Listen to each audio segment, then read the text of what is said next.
Termasuk kan supaya diterapkannya pilkada selanjutnya gitu Pak. Apakah keputusannya gimana Pak? Kalau mau fair ya, ini kan kemudian yang akan memetik keuntungan adalah orang yang akan didaftarkan lewat jalur partai politik. Kalau bagi yang mau lewat jalur perseorangan, ini sudah repot karena apa? Harus mengumpulkan dukungan dan batas pengumpulan untuk penyampaian dukungan pada KPU di daerah provinsi maupun kabupaten kota itu tanggal 12 Mei 2024 ini. Itu artinya orang-orang yang katakanlah masih potensial ya menjadi bakal calon lewat calon perseorangan kan menjadi tertutup kesempatannya karena sudah tidak ada waktu lagi untuk menyampaikan apa namanya dukungan, bukti dukungan. Maka kemudian jalan tengahnya ya supaya kemudian pemberlakuannya itu adil karena begini putusan uji norma itu kan berlakunya sejak putusan itu diucapkan sehingga mau tidak mau ini kan harus diakomodir diadopsi menjadi norma dalam PKPU. Nah, kemudian kita sedang memikirkan strateginya supaya kemudian ada kesempatan bagi yang akan menempuh dengan jalur persoalan apakah kalau mau fair dan mau jujur harus kita buka kesempatan lagi dan supaya kita hitung-hitung itu kurang lebih waktunya mulai dari penyerahan sampai dengan selesai verifikasi faktual itu kurang lebih 45 hari.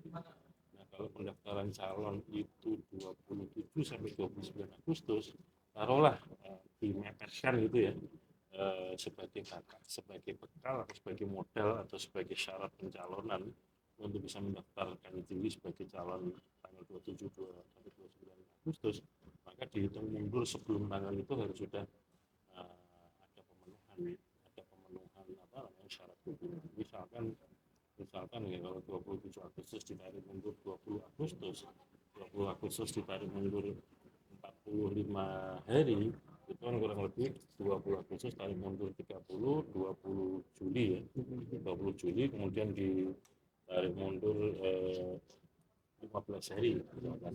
Itu berarti kan sekitar 5 Juli 5 Juli itu kalau memang ini nanti masih keburu waktunya masih ada kalau enggak nanti kita siapkan supaya kira-kira sebelum tanggal 27 itu pemenuhan syaratnya sudah bisa terpenuhi syarat untuk bekal menjadi bakal calon perseorangan. Ini sedang kita matangkan di internal KPU kita bahas karena supaya tadi kalau norma ini mau diberlakukan untuk pilkada tahun 2024 maka supaya untuk menjamin katakanlah proporsionalitas atau kesetaraan perlakuan ya harus ada kesempatan baru. Tapi bagi yang sudah berproses, ya tinggal proses yang sudah dijalani kan. Kalau kemudian kemarin apa namanya verifikasi administrasi dukungan dinyatakan memenuhi syarat, berarti sekarang sedang proses verifikasi faktual. Jadi yang itu sesuai dengan track yang sudah ada. Nanti track yang atau jalur yang baru itu kan buat atau untuk mengakomodir situasi yang paling utama. Kalau dari soal pelantikan tadi, apakah artinya idealnya itu pelantikannya digelar serentak supaya ukurannya itu sama itu? Jadi begini, di Undang-Undang Pilkada itu sudah ada ketentuan tentang pelantikan serentak. Ketentuan tentang pelantikan serentak yang sekarang berlaku itu kurang lebih desainnya seperti ini. Pelantikan serentak kepala daerah yang terpilih hasil pilkada itu dilaksanakan pada bagian akhir masa jabatan dari kepala daerah yang ikut pilkada. Jadi keserentakan selama ini kan kira-kira begini, misalkan pilkadanya 2020 kemarin itu di bulan Desember ya, 9 Desember misalkan, ada kepala daerah yang masa jabatannya sudah selesai sebelum tanggal itu, maka diisi penjabat kepala daerah. Ada yang kepala daerah masa jabatannya belum selesai, tapi pilkadanya diikutkan Desember. Nah, menurut ketentuan di Undang-Undang Pilkada, pelantikan serentaknya itu mengikuti yang akhir masa jabatan kepala daerah yang paling akhir.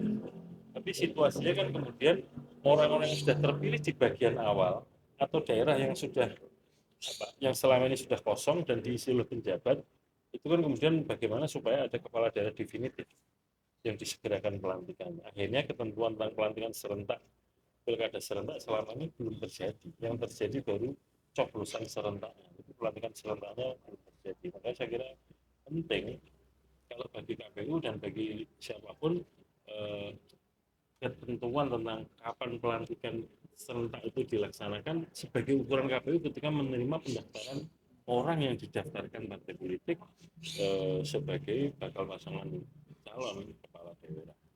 Dari rapat koordinasi antara Mas Hakim dengan Pak Tito seperti apa Pak? Bukan Mas Hasim, Pak Tito, KPU dan Kemendagri KPU dan Kemendagri yang membuat ya kan sudah dibuat simulasinya. Nanti kalau sudah matang akan dibuatkan keputusan oleh atau dibuatkan ketentuan tentang itu oleh pemerintah. Karena kalau pelantikan kan bukan pilkada ya, itu kan bukan urusannya KPU lagi. KPU ini kan sampai menghantarkan kepada calon terpilih. Kenapa? Untuk bisa dilantik kepala daerah itu tidak cukup dengan SK KPU provinsi atau SK KPU kabupaten kota terpilih, tapi itu dibawa ke pemerintah pusat untuk dilakukan pengesahan. Pengesahan itu buktinya apa?